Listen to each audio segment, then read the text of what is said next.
তুমি ছিলে, তাই সব কিছু ছিল। একটা মানুষ যাকে হারানোর পর বোঝা যায় সে আসলে কতটা জরুরি ছিল। আমার জীবনে তুমি ঠিক তেমনই একজন।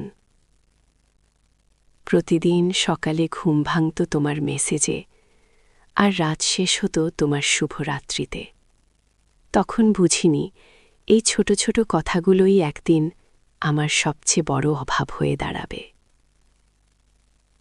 তুমি যখন হাসতে আমার দুঃখগুলো লুকিয়ে পড়ত। তুমি যখন রাগ করতে আমি হাজারবার ক্ষমা চাইতাম, কারণ তোমাকে হারানোর ভয় আমাকে প্রতিদিন ছোট করে দিত। সবাই বলতো, এত কেন তাকে ভালোবাসিস? আমি শুধু বলতাম, কারণ সে আমায় নিজের মতো হতে দিয়েছে। কিন্তু সময় বদলায়, মানুষও বদলায়। একদিন তুমি বললে, আমরা কি একটু দূরে থাকতে পারি?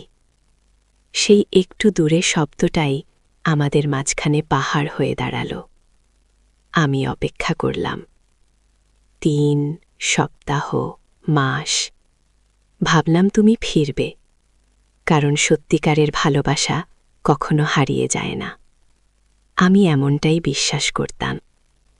কিন্তু তুমি ফিরলে না। তুমি নতুন মানুষে অভ্যস্ত হয়ে গেলে, আর আমি পুরনো স্মৃতিতে আটকে রইলাম।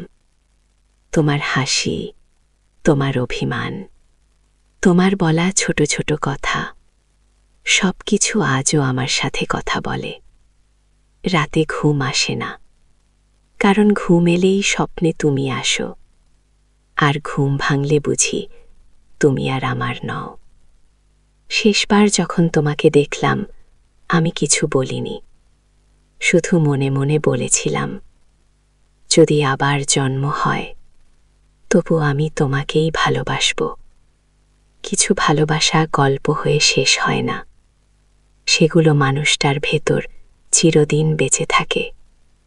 তুমি চলে গেছো ঠিকই, কিন্তু আমার জীবনের সবচেয়ে সুন্দর অধ্যায়টা আজও তোমার নামেই লেখা।